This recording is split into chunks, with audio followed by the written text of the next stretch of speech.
पिछले वीडियो में हम लोग देखे कि Henry's law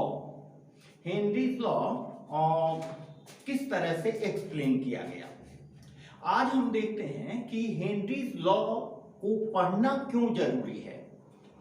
practically Henry's law का प्रैक्टिकल यूज भी है। जैसा कि आप लोग भी देखते होंगे, आप लोग भी कोल्ड ड्रिंक्स पीते होंगे, सोडा वाटर पीते होंगे। तो कोल्ड ड्रिंक्स में जो CO2 डिसॉल्व किया रहता है, कोल्ड ड्रिंक्स के बॉटल में जो CO2 हम डिसॉल्व करते हैं, उस CO2 को अंडर प्रेशर, जब बॉटलिंग प्लांट में हम कोल्ड ड्रिंक्स को बॉटल के अंदर डालते हैं तो उसमें हाई प्रेशर का यूज करते हैं। हाई प्रेशर इसलिए यूज करते हैं क्योंकि CO2 की कोल्ड ड्रिंक्स में सॉल्युबिलिटी को बढ़ाई जा सके।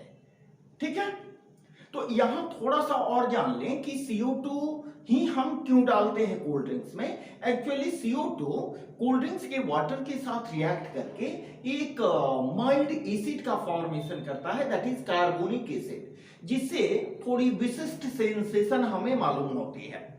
ठीक है, चलिए, इस कारण हम CO2 डालते हैं और CO2 अंडर प्रेशर डालते हैं। ये हेनरीज लॉ को एक्सप्लेन करता है कि प्रेशर बढ़ाने से CO2 की कोल्ड ड्रिंक्स में सॉल्युबिलिटी बढ़ती है। ठीक है, अब आइए नेक्स्ट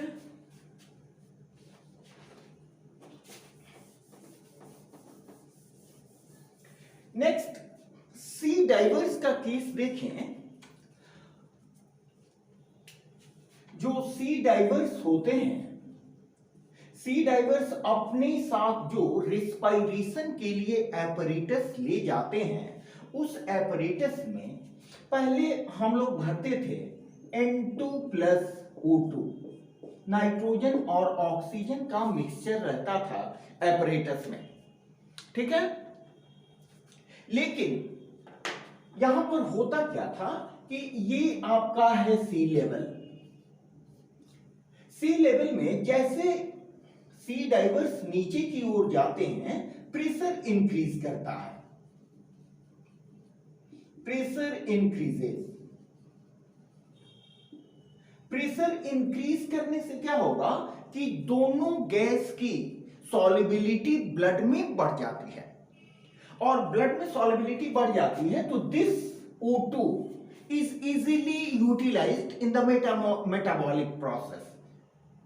ठीक है, और N2 की सॉल्युबिलिटी कंपैरेटिवली कम होती है, जिसके कारण क्या होता है कि ये सी डाइवर्स जब सरफेस की ओर आता है, सरफेस के ऊपर आता है, तो कंपैरेटिवली कम सॉल्युबिलिटी के कारण NO2 के मॉलिक्यूल निकलना चाहते हैं।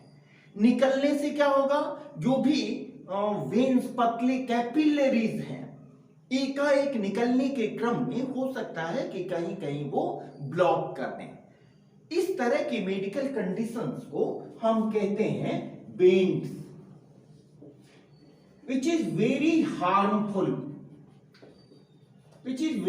harmful and dangerous, you can say dangerous।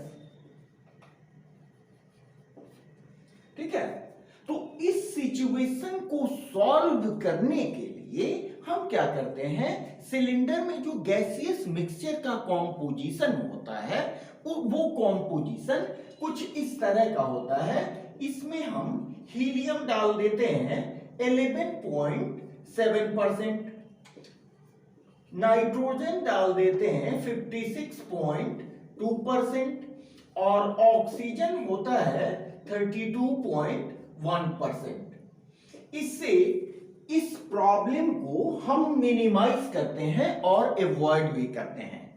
यही कारण है कि स्क्यूबा डाइवर्स या समुद्री गोताखोर जो अपने साथ एपरेटस ले जाते हैं, उस एपरेटस में हम हीलियम का प्रयोग जरूर करते हैं in order to avoid this harmful and dangerous effect। मेरी बात समझ रहे हैं?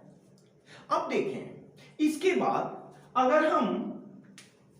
अगर हम हाई अल्टीट्यूड की बात करें,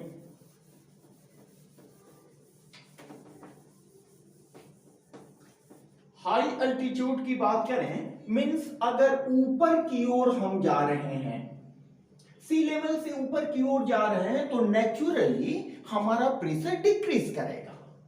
यहां पर क्या होगा? प्रेशर डिक्रीज करेगा। प्रेशर डिक्रीज करने से क्या होगा कि हमारे ब्लड के अंदर, हमारे बॉडी के अंदर ऑक्सीजन का कॉन्सेंट्रेशन धीरे धीरे कम होगा, और ऑक्सीजन का कॉन्सेंट्रेशन कम होगा तो हमारी सोचने समझने की क्षमता भी कुछ कम हो जाती है। यही कारण है कि जो हिल स्टेशंस में काफी ऊंचाई पर रहने वाले लोग हैं उनके साथ भी ये समस्याएं थोड़ी बहुत होती हैं, और क्लाइंबर्स भी इस समस्या को रियलाइज करते हैं। ठीक है, इसके मेडिकल कंडीशन को हम बोलते हैं anoxia. Anoxia, this medical situation is called anoxia. ठीक है, तो मेरे समझ से ये आपको बात समझ में आ गई होगी। ठीक है, हम फिर देखते हैं